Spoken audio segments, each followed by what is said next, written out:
빌립보서 3장 17절로 19절 말씀, 하나님의 말씀을 다 함께 우리 17절로 19절을 다 함께 한 목소리로 읽도록 하겠습니다. 준비되셨죠? 시작. 형제들아, 너희는 함께 나를 본받으라. 또 우리로 본을 삼은 것 같이 그대로 행하는 자들을 보이라. 내가 여러 번 너희에게 말하였거니와 이제도 눈물을 흘리며 말하노니 여러 사람들이 그리스도 십자가의 원수로 행하느니라. 저희의 마침은 멸망이요 저희의 신은 배요 그 영광은 저희의 부끄러움에 있고 땅의 일을 생각하는지라. 아멘. 하나님의 말씀입니다.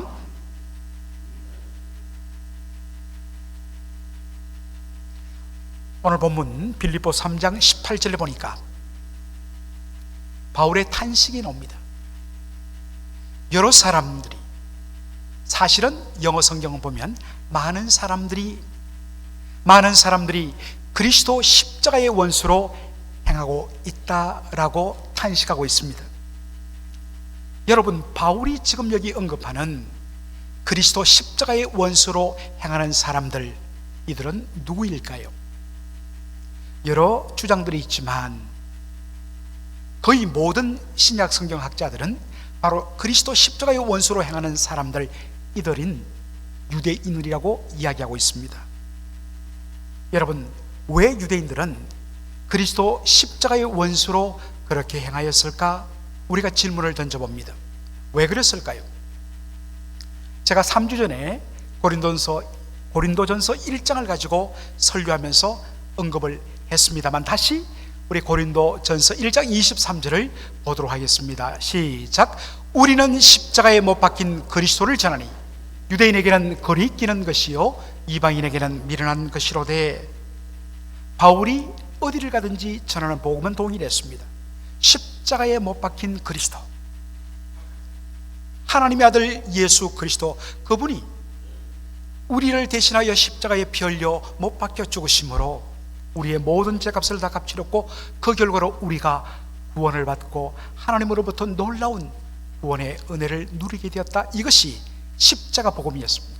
그런데 십자가에 못 박힌 이 복음이, 십자가에 못 박힌 그리스도가 유대인들에게는 어떠한 것이 되었다고요? 거리끼는 것이 되었다. 꺼리는 그런 의미가 아니라, 이 거리끼는 말은 영어 성경이 참 번역을 잘했습니다만 스탬블링 블락, 걸림돌이 되었다는 것입니다. 십자가에 못 박힌 그리스도가 오히려 유대인으로 하여금 하나님께로 나가는데 오히려 걸림돌이 되었다는 말입니다. 이유는 십자가에 대한 유대인들의 이해 때문입니다. 신명기 21장 23절 읽겠습니다.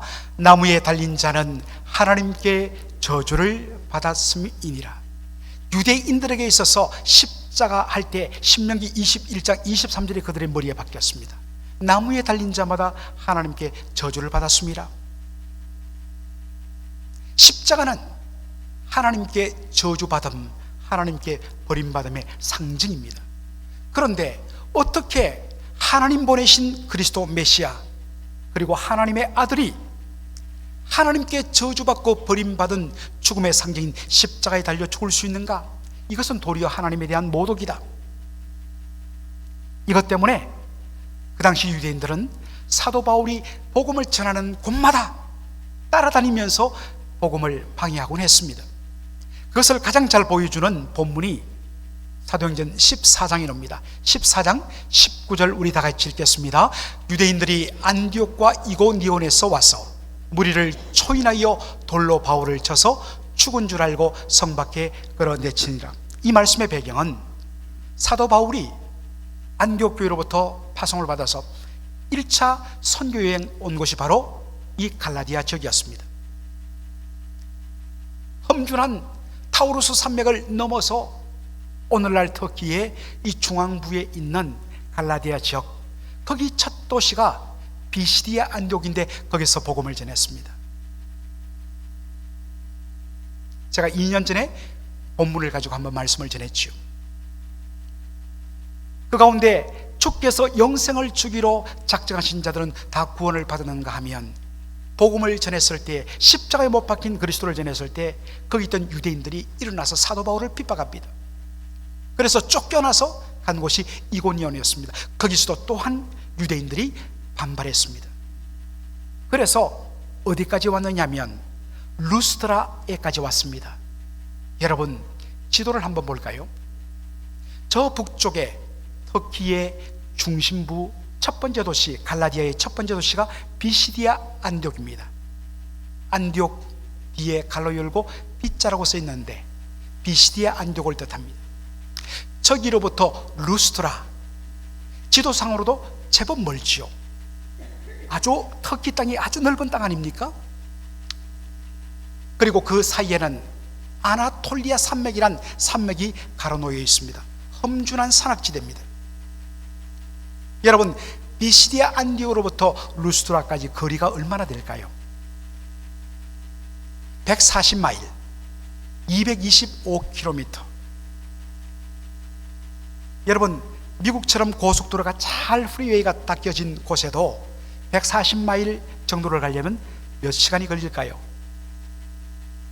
2시간 반은 좋게 걸리죠. 그런데 여러분, 아까도 우리가 지도를 봤습니다만 비시디아 안디옥과 루스드라 사이에는 아나톨리아 산맥이 가로놓여 있습니다. 꼬불꼬불한 바로 산길을 걸어 힘들게 올라갔다 내려갔다를 반복하며 가야 할 길입니다. 보통 사람 같으면 이 먼 길 가지 않습니다. 그런데 유대인들, 비시디아 지역에 있던 유대인들이 어떻게 했다고요? 사도 바울이 루스트라에서 복음을 전한다는, 십자가에 못 박힌 그리스도를 전한다는 이야기를 듣자마자 그들이 흥분했습니다. 그 먼 지역, 산을 건너고 계곡을 넘어서 힘들게 이 먼 길을 달려와서 사람들을 초인했다 했습니다. 초인이란 것은 바로 불을 초자에 끌어들일 인자, 사람들을 불러 모았다는 것이죠. 그런데 이 말의 원어적인 의미는 사람들을 persuade, 설득했다. 그래서 사람들을 선동했다는 것입니다. 하나님의 이름을 모독하는, 십자가에 못 박힌 예수가 하나님의 아들이라고 전하는, 하나님의 이름을 모독하는 저 바울 용납할 수 없다. 얼마나 바울에 대한 미움이 컸으면 그 산을 넘고 계곡을 건너서 140마일을 달려와서 사람들을 선동해서 어떡하죠? 바울에게 돌을 던집니다. 얼마나 돌을 던져든지 완전히 온몸이 다 터져버렸습니다. 그래서 바울이 쿵 하고 넘어져 쓰러지니까 죽은 줄로 알고 성 밖에다 던져버렸습니다. 완전히 온몸이 돌에 짓뭉개졌습니다. 감사하게도 하나님의 특별하신 은혜 가운데 바울이 깨어나고 회복을 해서 또다시 복음을 전하는 모습을 우리가 사도행전 14장을 통해서 보게 되죠. 십자가에 못 박힌 그리스도를 전하는 것, 그리고 그것을 전하는 저 바울 용납할 수 없다, 그렇게 한 것입니다. 그토록 미워했습니다. 여러분, 우리가 사도행전을 보면 사도 바울이 파송받아서 복음을 전할 때 가장 먼저 들린 곳은 언제든지 유대인의 회당이었습니다. 무엇보다 자기의 사랑하는 동족들, 유대인들에게 이 복음을 들려주어서 그들이 주 예수를 믿게 하고 싶다는 그 열정 때문에 먼저 그들에게 복음을 전했는데 돌아오는 것은 비난 정도가 아니라 혹독한 공격이었고 자기를 죽이려는 무서운 공격이었습니다. 저와 여러분이 바울의 입장에 되면 어떻게 반응했을까요? 분통이 터졌을 것입니다. 그리고 정말 그들 다시는 보지 않는다, 그리고 정말 하나님 이들을 가만두시겠습니까? 라고 기도했을 수도 있습니다. 그런데 오늘 본문에 사도 바울의 반응이 어떻습니까? 3장 18절을 우리 다시 한 번 더 읽도록 하겠습니다. 내가 여러 번 너희에게 말하였거니와 이제도 눈물을 흘리며 말하노니 여러 사람들이 그리스도 십자가의 원수로 행하느니라. 그리스도 십자가의 원수로 행하는 그들을 바라보며 바울이 어떠한 반응을 보였다고요? 눈물을 흘렸다.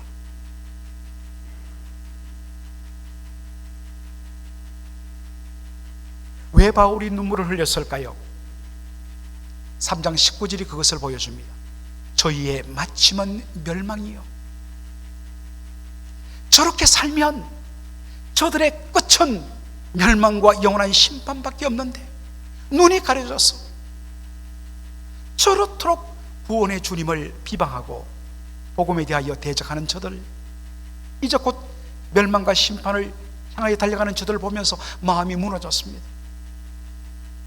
너무나 불쌍해서 그들을 향하여 눈물을 흘렸다고 말합니다. 바울의 이 애탄한 심정이 소개된 곳이 로마서 9장 1절로 3절입니다. 다 같이 한번 읽겠습니다. 내가 그리스도 안에서 참말을 하고 거짓말을 아니하노라.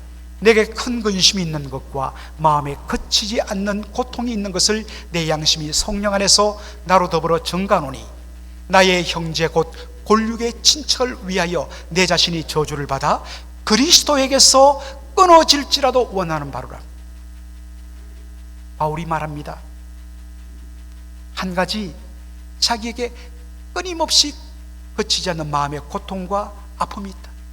그게 뭐냐면 바로 자신의 동족 유대인들이 저토록 예수님 거부하고 죽음의 길로 달려가는 저것을 보면서 마음이 고통이 있다는 것입니다. 복음을 전하는 자신을 대적하고 저렇게 돌을 던져서 무참히 죽이려 했던 그들을 향하여 뭐라고 이야기하죠? 그치지 않는 고통이 저들 때문에 있다. 그러면서 한 걸음 당합니다. 만일에 저들을 그리스도께로 인도하고 저들을 구원하는 방법 중 하나가 바울, 네가 너 동족 대신해서 대신 저주받고 예수님에게서 끊어지고 저들이 대신 구원받는다.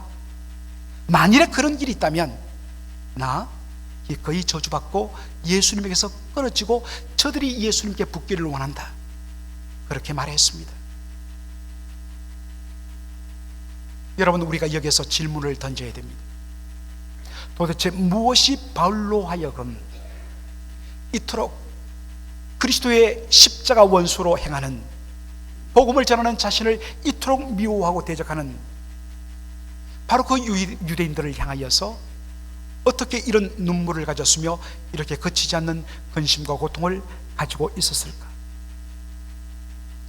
우리들은 종종 접근을 역시 바울이기 때문에, 바울은 우리와 다른 차원의 사람이기 때문에, 우리보다 훨씬 더 큰 은혜 체험을 한 성령의 사람이기 때문에 우리는 그렇게 접근을 하기 쉽습니다. 그러나 여러분, 우리가 사도행전을 보지 않습니까? 막 그가 은혜 받고 선교사로 파송된 젊은 시절, 선교지를 이탈하고 분위기를 엉망으로 만든 마가 요한, 그가 다시 한 번 더 기회를 달라고 할 때 노습, 절대로 용납 못한다. 이것 때문에 정말 자신의 은인인 바나바와 완전히 갈라설 만큼 성질이 대단한 사람이었습니다. 그러나 시간이 지나면서 예수 그리스도의 십자가 복음을 전하며 그 복음의 은혜 속에 날이면 날마다 깊이 잠기면서 은혜 가운데 깊이 거하면 거할수록 나 같은 죄인을 위하여 그토록 오래 참아주시고 용서하시고 구원하신 주님의 은혜가 그를 주장하면서 어느 순간부터 분노가 눈물로, 비난이 눈물로, 그리고 분노가 긍휼과 용서로 바뀌게 되었습니다. 디모데전서 1장 13절에 바울이 이제 그의 죽음을 얼마 남겨두지 않고 고백적으로 자신의 과거를 돌아보며 한 것이 디모데전서 1장 13절 이하 16절의 말씀입니다. 내가 전에는, 예수 믿기 전에는 회방자요 핍박자요 포행자였으나 도리어 긍휼을 입은 것은 내가 믿지 아니할 때에 알지 못하고 행하였습니다. 바울은 예수 믿기 전 자신의 삶을 세 가지 단어로 압축합니다. 회방자, 핍박자, 포행자. 포행자는 것은 violent, 폭력을 행사하는 사람. 그래서 우리는 이 말씀을 이렇게 이해하곤 합니다. 사도 바울은 복음을 전하는 그리스도의 사람들을 그렇게 복음 전하는 것을 회방하고 교회를 핍박하고 예수 믿는 사람들을 강제적으로 폭력적인 방법으로 체포하고 감옥에 넣었던 그런 사람이었다. 우리는 이 말씀을 그렇게 이해합니다. 특별히 여러분, 회방자란 말씀에 주목할 필요가 있습니다. 회방했다는 것은 복음 전도를 방해했다는 의미가 아닙니다. 회방자란 이 단어의 헬라어 단어는 블레스페모스입니다. 그런데 이 블레스페모스를 그대로 영어 단어로 만든 단어가 blasphemer, 신성모독자라는 뜻입니다. 그대로 헬라어가 영어 단어로 바뀌었습니다. 신성모독자입니다. 여러분, 바울이 예수 믿는 사람들을 핍박한 동기는 무엇이었습니까? 예수 믿는 사람들을 핍박하면 그것이 하나님께 영광을 돌린다는 생각 때문에 열심히 핍박했습니다. 어떻게 십자가에 못 박혀 저주의 죽음을 당한 저 예수를 하나님의 아들이라고 말할 수 있으며 하나님 보내신 메시아 그리스도 구원자라고 말할 수 있는가? 이것은 하나님의 이름에 대한 영광에 대한 모독이다. 그래서 예수 믿는 사람들을 열심히 핍박했습니다.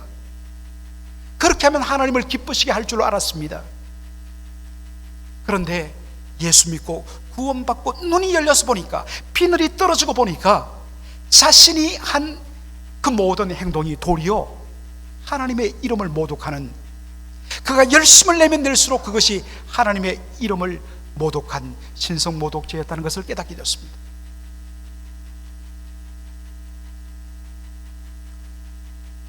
그런데 그에게, 이런 죄를 범한 그에게 무슨 일이 일어났습니까? 13절 다시요.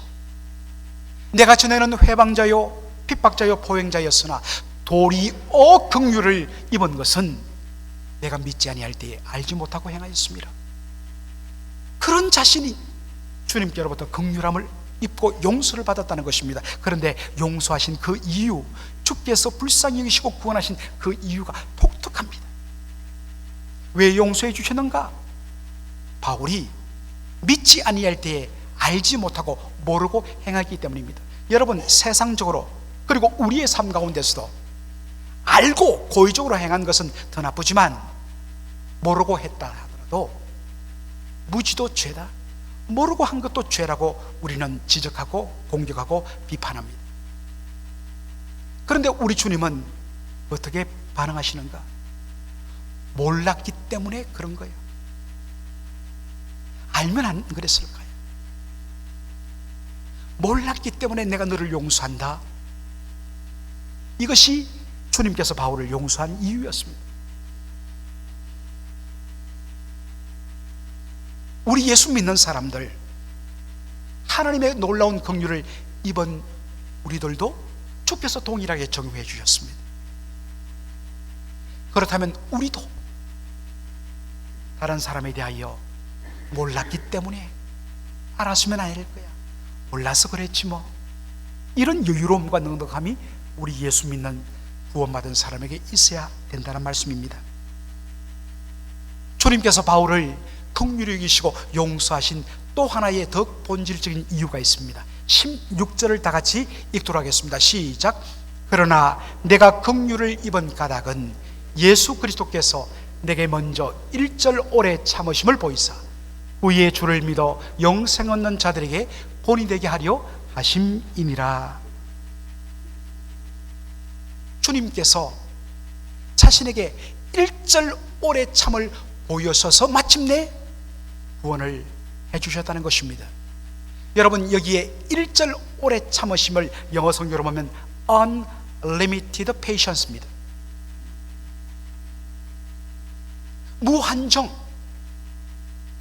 우리는 보통 한 번 참고, 두 번 참고, 세 번까지는 우리가 봐준다. 이것만도 대단한 것입니다. 그런데 주님은 unlimited patience입니다. 주님 언제까지 무한정 참으시느냐? 이 바울이 회개하고 주님께로 돌아올 때까지, 바울이 온전히 주님의 구원의 은혜를 얻을 때까지 unlimited patience, 무한정 참으신다는 것입니다. 왜 주님께서 바울을 이토록 오래 참아주셨는가? 그것은 그를 example, 뒤에 예수 믿는 사람들, 영생 얻을 사람들에게 하나의 본보기로 삼기 위하여서 하나님께서 바울에게 1절 오래 참으심을 보이셨다 했습니다. 여러분, 바울은 어떤 사람입니까? 디모데전서 1장 15절에 바울은 자신을 죄인 중에 괴수라고 고백합니다. 나보다 더 악한 사람은 이 땅에 없다.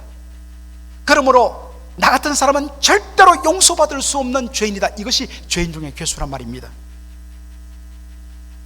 그런 바울을 향하여 unlimited patience, 그가 돌아올 때까지 기다리시고 참으시고 마침내 그를 구원하신 주님, 이 바울을 하나의 example로 쓴다는 것입니다.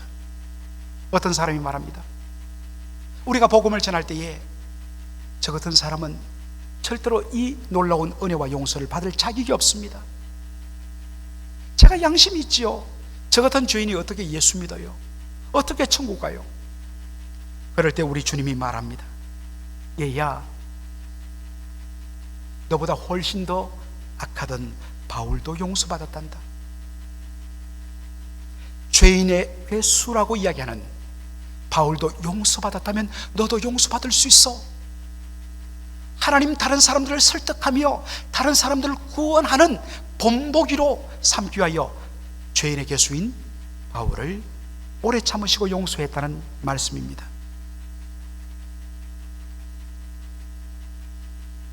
이토록 놀라운 주님의 은혜를 받으면서 시간이 지날수록 예수님의 십자가의 은혜에 잠기면서 그 옛날 자신이 온갖 악한 짓을 하고 정말 스테반을 죽이는데 앞장서며 돌을 던지고 예수 믿는 사람들을 잡기 위해서 다메섹까지 체포영장 가지고 그렇게 혈기방작에 달려갈 그 자신을 바라보며 슬퍼하며 아파하며 눈물을 흘리시던 예수님, 그 예수님이 그의 가슴 속에 떠오른 것입니다.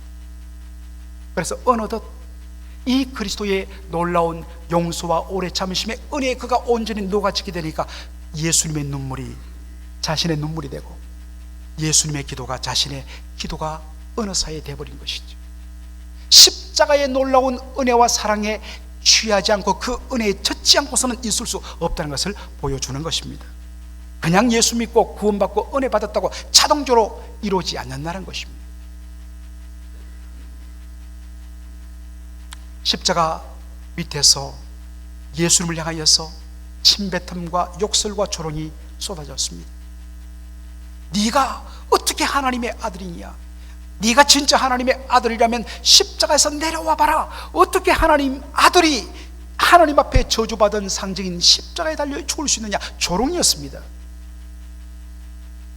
그런데 예수님 그들을 향하여 똑같이 위협하지 아니하시고 묵묵히 아버지 하나님께 기도했습니다.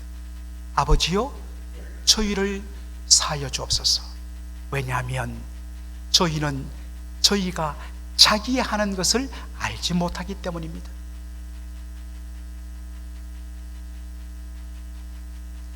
이 주님의 마음을 품게 된 바울, 이제는 이것이 자신의 기도가 되어버렸습니다.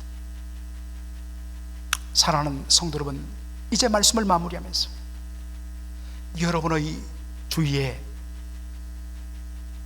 십자가 복음을 조롱하고 구원의 복음을 조롱하면서 여러분이 전도할 때마다 여러분을 비난하고 비웃고 조롱하고 교회를 욕하고 주님을 조롱하는 그런 사람들이 있습니까? 그리고 여러분 관계 속에서 여러분을 아프게 하고 여러분을 고통스럽게 하는 사람들이 있습니까? 여러분 그럴 때마다 여러분 마음속에 무엇이 앞섭니까? 비난입니까? 눈물입니까? 분노입니까? 긍휼입니까? 어떤 의미에서는 우리 안에 어느 순간에 우리 안에 내 안에 십자가의 원수가 내 안에 들어있는 것을 봅니다. 날 구원한 주님의 십자가, 그리고 그 어떤 어떤 것도 용서하고 어떤 것도 품어주는 그 십자가의 능력. 그런데 정작 내 안에서는 다른 사람들을 품지 못하고 용납하지 못하고 그들을 위하여 오히려 불쌍히 여기며, 하나님의 은혜가 없기 때문에 저들이 저렇게 살 수밖에 없어, 저들의 눈이 열려야지 저들도 이 은혜를 누릴 텐데, 오히려 그 영혼이 너무나 불쌍해가 그 영혼을 향하여 눈물 흘리는 것 대신에 두고 보자. 그런다면 여러분, 그것이 바로 내 안에 있는 십자가의 원수입니다. 그것 가지고는 십자가의 능력을 드러낼 수 없습니다. 어떤 의미에서는 이제 우리 안에 들어있는, 내 안에 들어있는 십자가 원수와 씨름해야 할 때가 왔습니다. 십자가의 능력을 우리의 삶을 통하여 보여주며, 날마다 주님의 은혜에 감격하며, 십자가의 은혜가 내 안에 넘치면 넘칠수록 그 영혼을 향한 눈물이, 그 영혼을 향한 기도가 정말 날마다 터져나오는 저와 여러분 되기를 주의 이름으로 축원합니다. 아멘. 기도하겠습니다.